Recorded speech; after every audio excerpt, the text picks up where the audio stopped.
दर्शकों नमस्कार, मैं हूं बाबला कोछड़। आज हम हिंदी साहित्य के एक ऐसे स्तंभ के बारे में बात करेंगे जिनकी चर्चा के बिना हिंदी साहित्य अधूरा माना जाता है। भारतेंदु हरीशचंद्र। भारतेंदु हरीशचंद्र एक ऐसे रचनाकार हैं जिन्हें पाकर किसी भी भाषा को गर्व होगा। आधुनिक गद्य के उन्नायक, प्रखर नाटककार, अप्रतिम कवि, तेजस्वी संपादक बाबू हरीशचंद्र ने साहित्य की हर विधा को अपनी कलम से चमत्कृत किया। आइए आज हम हिंदी के भागीरथ साहित्यकार भारतेंदु हरीशचंद्र के व्यक्तित्व एवं कृतित्व से परिचय प्राप्त करें। हद हो गई है। ये प्रोफेसर चाचा की ट्रेन तो कब की आ गई होगी, पर वो अभी तक क्यों नहीं आए? क्या दीदी, आप भी ना? अरे आ जाएंगे चाचा जी, शायद रास्ते में कहीं होंगे। आप बेकार में इतनी बेचैन हो रही हो। हाँ, जैसे तुम तो बेचैन हो ही नहीं। पता है, कल रात मेरी ना चाचा जी से फोन पर बात हुई थी। उन्होंने मुझे साहित्य के महान लेखकों और कवियों के बारे में ऐसी ऐसी जानकारियां दी कि सुनकर मन खुश हो गया। अच्छा दीदी, तो तुम चाचा जी का इंतजार इसलिए कर रही हो ताकि वो आए और तुम अपनी जानकारी बढ़ा सको, हैं? लो, इस बुद्धूराम को अब पता चला। अच्छा दीदी, आप चाचा जी से आज कौन से लेखक के बारे में बात करेंगे? ये तुमने सही सवाल पूछा। आज मैं आधुनिक गद्य के महान उन्नायक भारतेंदु हरीशचंद्र के बारे में पूछने वाली हूँ। भारतेंदु हरीशचंद्र, ये तो वही कवि है ना जिन्होंने अंधेर नगरी नाटक लिखा है ना दीदी? अरे इतना ही नहीं, उन्होंने 10 से ऊपर नाटक लिखे हैं, संपादन किया है, साहित्य लिखे हैं, कविताएं लिखी हैं और भी न जाने क्या क्या किया है उन्होंने। और हाँ, वो भी केवल 35 वर्ष से भी कम आयु में। भाई कमाल है, इतनी कम उम्र में। फिर तो भारतेंदु बाबू के बारे में मैं भी जानना चाहूंगा। तो प्रोफेसर चाचा आए तो लगता है चाचा जी आ गए। जा विनोद, दरवाजा खोल। हाँ, मैं जाता हूँ। जा। चाचा जी। प्रणाम चाचा जी। जीते रहो, बैठो। चाचा जी, आपने आने में बड़ी देर कर दी। हम पता आपका कब से इंतजार कर रहे थे। कोहरे के कारण बेटा ट्रेनें लेट चल रही हैं, बस इसीलिए आने में थोड़ी देर हो गई। हाँ चाचा जी, वो रमा दीदी आपसे भारतेंदु हरीशचंद्र जी के बारे में जानने के लिए बड़ी बेचैन है। चुप कर, जैसे तू तो बेचैन था ही नहीं। चाचा जी, मैं आपके लिए चाय बना लाती हूँ। नहीं बेटा, इसकी कोई आवश्यकता नहीं, बैठो। हाँ तो चाचा जी बताइए ना भारतेंदु जी के बारे में। अरे विनोद, चाचा जी को थोड़ी देर सांस तो लेने दे। बेटा राकेश, मुझे इन बच्चों की बेचैनी को दूर कर लेने दो। पूछो बेटा, क्या पूछना चाहती हो? चाचा जी, कल रात आप फोन पर बता रहे थे ना कि भारतेंदु हरीशचंद्र दुनिया के ऐसे गिने चुने लेखकों में से हैं जिन्होंने न सिर्फ श्रेष्ठ साहित्य रचा बल्कि पूरे परिदृश्य को उजागर किया है ना चाचा जी? हाँ बेटा, बिल्कुल सही कह रही हो तुम। मेरे अनुसार भारतेंदु बाबू विश्व के एक ऐसे इकलौते साहित्यकार हैं जिन्होंने कि बहुत ही कम समय में विपुल साहित्य का सृजन किया है। उस समय उनके मूल में केवल दो ही बातें थीं। पहली तो स्वतंत्र निज भारत गहे और दूसरी निज भाषा उन्नति है, यानी कि सब उन्नति को मूल। भारतेंदु बाबू ने 35 वर्ष की आयु में कुछ ऐसे कार्य कर दिखाए कि जिसकी तुलना किसी और से की ही नहीं जा सकती। अरे ऐसा क्या? हाँ बेटा विनोद, भारतेंदु बाबू बहुमुखी प्रतिभा के धनी थे। एक तरफ जहां उन्होंने आधुनिक गद्य के उन्नयन का काम किया, इसके अलावा नाटक, निबंध, लेख, यात्रा वृतांत, इतिहास पर पुस्तकें लिखी, जीवनियां लिखी, वहीं कविता के क्षेत्र में भी बहुत महत्वपूर्ण कार्य किए। गद्य मूलक व्यंग का तो उन्हें जनक कहा जाता था। व्यंग में उन्होंने नाटक, लेख, स्त्रोत आदि लिखकर उसका आधार तैयार किया। उल्लेखनीय है कि भारतेंदु के साहित्य संसार का प्रभाव हिंदी साहित्य पर इतना अधिक था कि उस समय हिंदी साहित्य के काल विभाजन में उसके युग को भारतेंदु युग के नाम से जाना जाता है। यही नहीं बेटी, उन्होंने स्त्री शिक्षा पर भी बहुत महत्वपूर्ण कार्य किए। उन्होंने शिक्षा के महत्व को प्रतिपादित करने के लिए बहुत आर्थिक प्रयास भी किए। कई स्कूल खोले, कॉलेजों को आर्थिक दान भी दिया। चाचा जी, हमें भी अब भारतेंदु हरिश्चंद्र जी के बारे में शुरू से बताइए ना। वो कहाँ पैदा हुए, उनका बचपन कैसे गुजरा, और तो और उस जमाने में उनका व्यक्तिगत जीवन कैसा था। हाँ चाचा जी, हमें जानने की बड़ी उत्सुकता है। ठीक है बेटा, मैं बताता हूँ। भारतेंदु जी सेठ अमीचंद की 5वीं पीढ़ी में जन्मे थे। तत्कालीन समाज में सेठ अमीचंद अंग्रेजों के विश्वसनीय साथी के रूप में जाने जाते थे। बाद में अंग्रेजों ने उनके साथ धोखा किया, विश्वासघात किया। बस इसी बात को वो बर्दाश्त नहीं कर पाए। इसी के कारण उनकी मृत्यु हो गई। पर इस परिवार की विडंबना देखिए, ये परिवार फिर भी अंग्रेजों का हितैषी ही रहा। इस परिवार में 9 सितंबर 1850 काशी में भारतेंदु जी का जन्म हुआ। भारतेंदु हरिश्चंद्र के पिता का नाम गोपाल चंद्र था। उनके पिता गोपाल चंद्र स्वयं भी बहुत अच्छे कवि थे। उन्होंने अनेक ग्रंथ भी लिखे। बालक हरिश्चंद्र पर उनका बहुत प्रभाव पड़ा। भारतेंदु का बचपन बहुत कष्ट में बीता। 5 बरस की आयु में ही उनकी माता का निधन हो गया। हरिश्चंद्र का लगाव अपने पिता से बहुत अधिक था।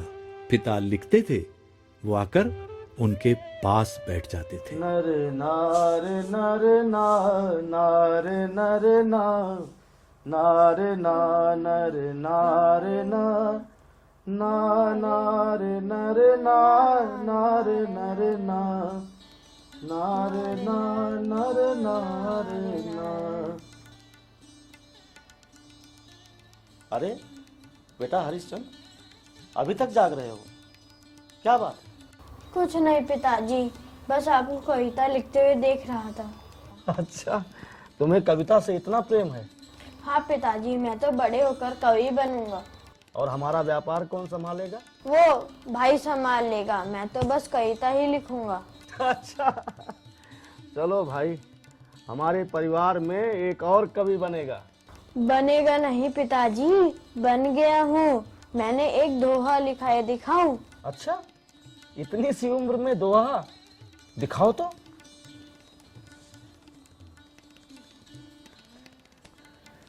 देखें तो।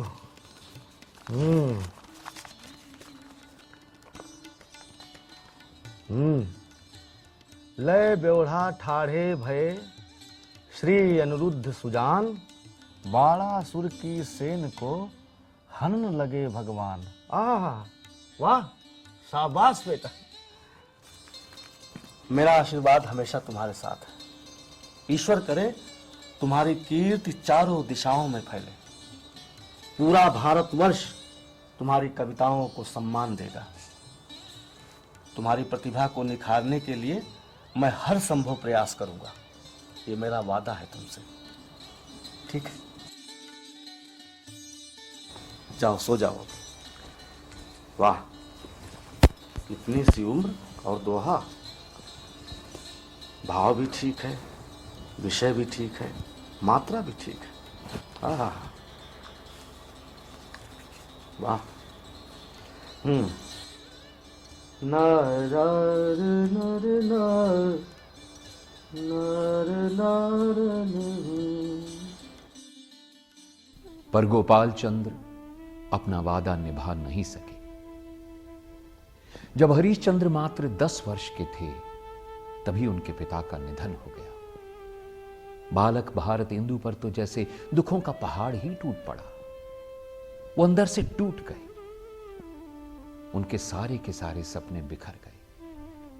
वो अक्सर अकेले में बैठकर अपने पिता को याद करते और रोते रहते। पिता की मृत्यु के बाद सौतेली मां ने उन्हें प्रताड़ित करना शुरू कर दिया। वो चाहती थी कि भारतेंदु कारोबार का काम संभाले, लेकिन बालक हरिश्चंद्र का मन तो केवल साहित्य में रमता था। भारतेंदु, ये क्या है? हर वक्त कागज काले करते रहते हो। कविता कविता कविता। अरे पढ़ाई में मन लगाओ, थोड़ा समय कारोबार को भी दो। नहीं, मुझे कविता लिखना अच्छा लगता है, मैं यही करूँगा। क्या कहा? जबान लड़ाता है, देखती हूँ कैसे लिखता है तू कविता। माता जी, ये आपने क्या किया? मेरी कविता के कागज फाड़ दिए। जाइए, मैं आपसे बात नहीं करूँगा। आपके और मेरे बीच कोई रिश्ता नहीं रहा। इसके बाद हरिश्चंद्र जी की अपनी विमाता से संबंध खराब होते ही चले गए। बालक हरिश्चंद्र ने तीव्र गति से सृजन पथ पर आगे बढ़ना शुरू किया। कविता लिखने के साथ साथ उन्होंने कई भाषाएं भी सीखनी शुरू की। वे हिंदी, बांग्ला, मराठी आदि कई भाषाओं के ज्ञाता बने। अंग्रेजी उन्होंने राजशिव प्रसाद सितारे हिंद से सीखी। और चाचा जी, तो उन्होंने विवाह नहीं किया? चाचा जी, लड़कियों को शादी की बात पूछना इतना अच्छा क्यों लगता है? तू चुप कर, बड़ा आया लड़कियों वाला। चाचा जी बताइए ना। 13 वर्ष की उम्र में हरिश्चंद्र जी का विवाह मन्नो देवी के साथ हुआ। मन्नो देवी के साथ उनकी कभी पटी ही नहीं, क्योंकि दोनों के व्यक्तित्व एवं सोच में जमीन आसमान का फर्क था। बाद में हरिश्चंद्र का जुड़ाव माधवी और मल्लिका के साथ भी हुआ। मल्लिका के विषय में तो उन्होंने यह घोषणा भी कर दी थी कि उन्होंने उनके साथ विवाह कर लिया है। एक दिन उनकी बहन मुकुंदी उनसे मिलने आई। प्रणाम दीदी। खुश रहो। सुनो, आजकल तुम रात में घर क्यों नहीं आते हो? आजकल राम कटोरा मोहल्ले में रहता हूँ। और कौन कौन रहता है वहाँ? कौन कौन नहीं, सिर्फ कौन बोलिए। वहाँ मल्लिका रहती है हमारे साथ। ये मल्लिका कौन है? मल्लिका हमारी पत्नी है। हमने उससे विवाह कर लिया है। भारतेंदु, क्या ये सच है? आप अच्छी तरह जानती हैं हम झूठ नहीं बोलते। राम, ये तुमने क्या किया है भारतेंदु? मेरे भाई, तुमने ये क्या कर दिया? तुम ऐसा कर भी कैसे सकते हो मेरे भाई? तुम माधवी और मल्लिका पर भारतेंदु ने अनेक कविताएं लिखीं।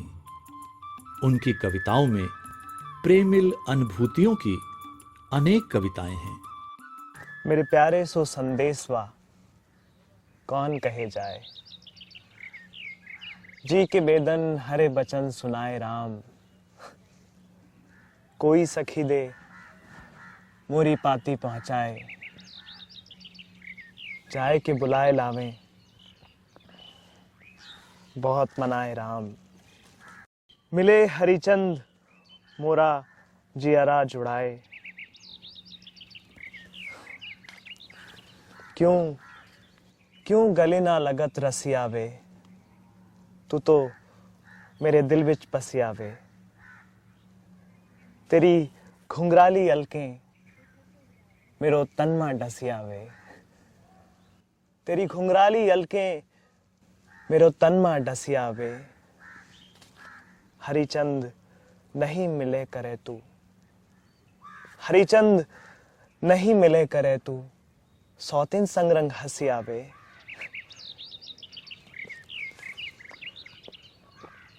तेरी छवि मनमानी मेरे प्यारे दिल जानी। तेरी छवि मनमानी मेरे प्यारे दिल जानी। प्रात समय जमुना तट पे हो जात रही पानी। तेरी छवि मनमानी मेरे प्यारे दिल जानी।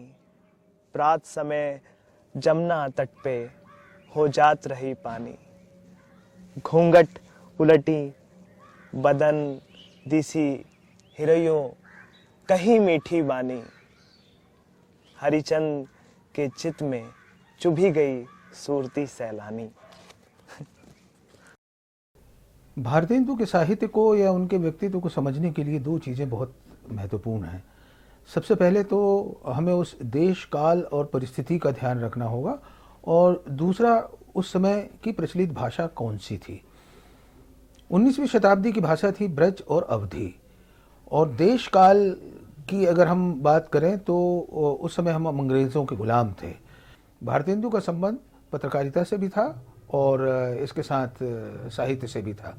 उन्होंने नाटक लिखे, कविताएं लिखी, निबंध लिखे, व्यंग लिखे, और ये काम उन्होंने हिंदी और उर्दू में समान रूप से किया। भारतेंदु ने सबसे पहले इस बात की ज़रूरत को महसूस किया कि हमारे बीच एक ऐसी भाषा होनी चाहिए जिससे पूरा देश जुड़ सके, और अवधी और ब्रज से ये संभव नहीं था।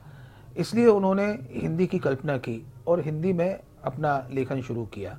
नाटकों के अलावा जिन कविताओं को उन्होंने लिखा उसमें व्यंग, विडंबना, लड़ने का हौसला और इसके साथ साथ लोगों के भीतर आज़ादी का राग जगाने वाली बहुत सारी बातें थी। भारतेंदु हरिश्चंद्र जी के व्यक्तित्व में एक और खासियत है, उनसे किसी का दुख देखा नहीं जाता था। वह स्वभाव के बहुत ही धनी थे। उन्होंने दीन दुखियों की सेवा में, शिक्षा के प्रसार में अपना बहुत सा धन उत्सर्ग कर दिया। उन्होंने अनाथ बच्चों के लिए स्कूल खुलवाए, कॉलेज खुलवाए। इन्हीं सब में उनका बहुत सा धन समाप्त हो गया। धन के अभाव में उनका अंतिम समय काफी कष्ट से बीता। ओह, ये तो होना ही था। पर उन्होंने देश और समाज के लिए बहुत कुछ किया भी तो था। हाँ बेटी रमा,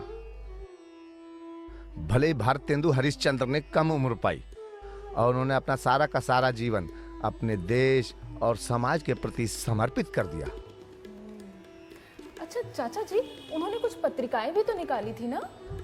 हाँ बेटी रमा, उन्होंने कई पत्रिकाओं का संपादन भी किया है, जैसे कि बाला बोधनी पत्रिका, कवि वचन सुधा, हरिश्चंद्र पत्रिका इत्यादि इत्यादि।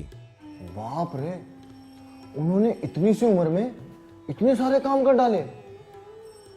अरे भाई, ये ही नहीं, इनके अलावा उन्होंने यात्रा भी बहुत की, पूरे देश का भ्रमण किया, फिर यात्रा वृतांत भी लिखे जो कि आज भी अद्भुत माने जाते हैं। इसके अलावा उन्होंने कई अनेक नाटकों का विलक्षण अनुवाद भी किया। हाँ तो चाचा जी, फिर उनके अनुदित कुछ नाटकों के नाम भी तो बताइए ना। बेटा, उनके नाटकों के नाम हैं विद्या सुंदर, रत्नावली, पाखंड विडंबन, धनंजय विजय, मुद्रा राक्षस, कर्पूर मंजरी, दुर्लभ बंधु। बांग्ला, मराठी, संस्कृत, अंग्रेजी आदि भाषाओं में भी उन्होंने अनुवाद किए। और हाँ, कुछ नाटकों में तो उन्होंने स्वयं अभिनय भी किया है। अरे वाह। और हाँ, इनके अतिरिक्त भारतेंदु एक अद्भुत वक्ता भी थे। उनकी वाक क्षमता का सारा संसार लोहा मानता था।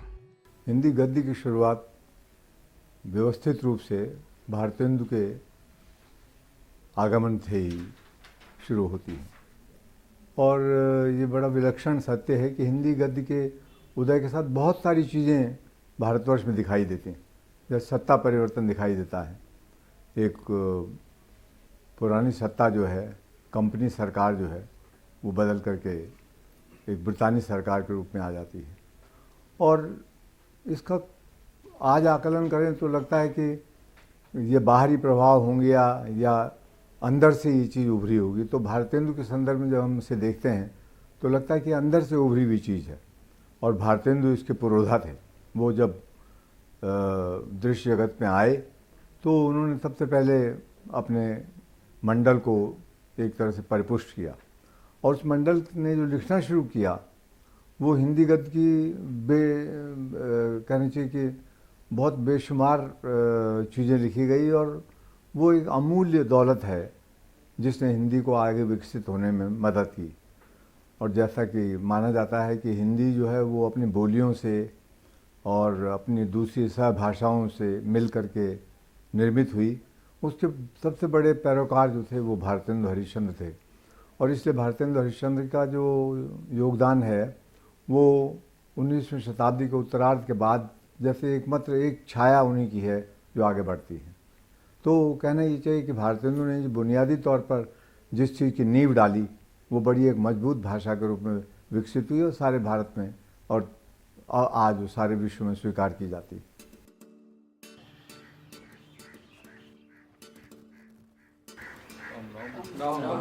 राम राम जी, राम राम।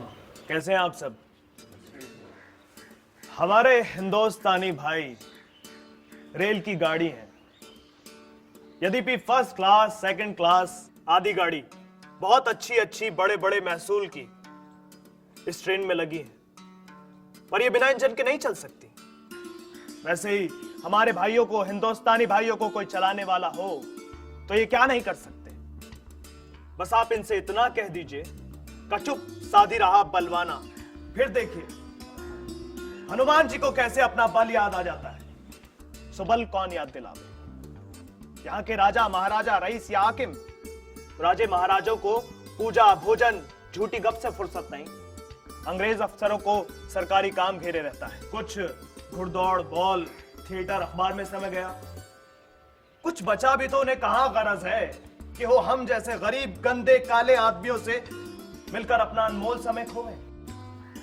बस ये तो वही मिसाल हो गई, तुम्हें गैरों से कब फुर्सत, हम अपने गम से कब खाली। बस बहुत हो चुका मिलना, ना तुम खाली ना हम खाली। तीन मेंढक एक के ऊपर एक बैठे। पहले ने कहा चौक शौक, दूसरा बोला गुमसुम, तीसरा पुकारा गए हम। बस हिंदुस्तानी प्रजा की दशा भी यही है, गए हम। भारतेंदु ने देशज गीत और संगीत की उन्नति के लिए भी बहुत कार्य किया। उन्होंने कहा, भारतवर्ष की उन्नति के लिए महात्मा गण आजकल अनेक उपाय सोच रहे हैं। उनमें से एक उपाय और होने की आवश्यकता है। इस विषय में बड़े बड़े लेख, काव्य प्रकाश होते हैं, लेकिन वो जन साधारण के दृष्टिगोचर नहीं होते। इस हेतु मैंने सोचा है कि जातीय संगीत की छोटी छोटी पुस्तकें बने और देश गांव-गांव में उनका प्रचार किया जाए। और आप सब लोग जानते हैं कि जो बात साधारण मनुष्य तक पहुंचेगी उसी का प्रचार सार्वदेशिक होगा। और ये तो विदित है कि ग्राम गीत शीघ्र फैलते हैं। काव्य को संगीत द्वारा सुनकर चित्त पर जितना प्रभाव होता है उतना साधारण शिक्षा से नहीं होता। इसलिए साधारण लोगों के चित्त पर इसका अंकुर जमाने के लिए इस संगीत को इस प्रकार फैलाया जाए तो संस्कार कुछ बदल सकते हैं। इस हेतु मैंने सोचा है कि इन गीतों का संग्रह करूं और इन पर छोटी छोटी पुस्तकें मुद्रित करूं। भाई मेरी राय तो यही है कि भारतेंदु जी जैसा बहुमुखी प्रतिभा का धनी साहित्यकार इस दुनिया में कोई और नहीं है। हाँ चाचा जी, सच्ची वाकई इतनी कम उम्र में भला कोई इतना काम कैसे कर सकता है? अच्छा चाचा जी, एक बात बताइए, ऐसा कहा जाता है कि भारतेंदु जी अंग्रेजी राज के समर्थक थे, क्या ये सही है? बेटा ये सही है। ऐसा भी कहा जाता है कि उनका पूरा परिवार अंग्रेजों का हितैषी था, पर हमें ये बात नहीं भूलनी चाहिए जबकि समय समय पर उन्होंने अंग्रेजों के कुशासन का विरोध भी किया। उनके खिलाफ कई व्यंग भी कसे। चाचा जी, आप तो हमें भारतेंदु बाबू के जीवन के बारे में बता रहे थे ना, उनकी कहानियों के बारे में और तो और उनके जीवन के बारे में, और हाँ, उनके बच्चे कितने थे? बताता हूँ बेटा, थोड़ा सांस तो ले लेने दो। भारतेंदु जी की 3 संतानें हुई, 2 पुत्र और 1 पुत्री। पुत्र बेचारे बीमार ही रहे और बीमारी में ही चल बसे। उसके उपरांत उनकी पुत्री का उन्होंने स्वयं विवाह किया। विवाह के उपरांत वो भी बीमार रहने लगे।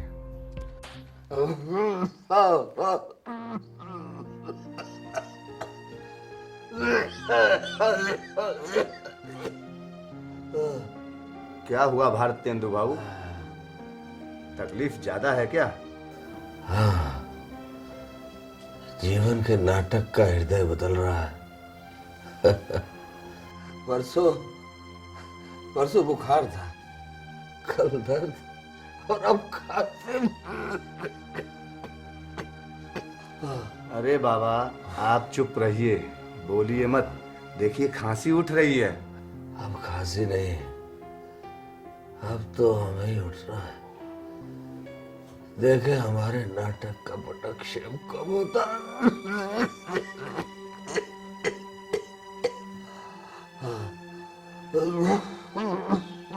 अरे अरे, आपकी तबीयत बिगड़ रही है, मैं वैद्य जी को बुला कर लाता हूँ। अरे भाई, वैद्य जी क्या करेंगे? कुछ ख्वाहिशें रह गई हैं।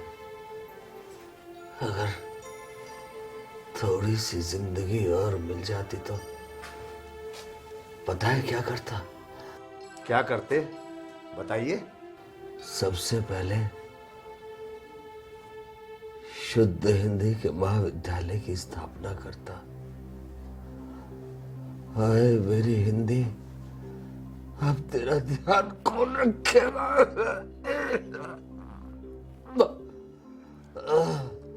और दूसरा काम? शिल्प कला के महाविद्यालय की स्थापना करता। विलायत जाता, फ्रांस, अमेरिका।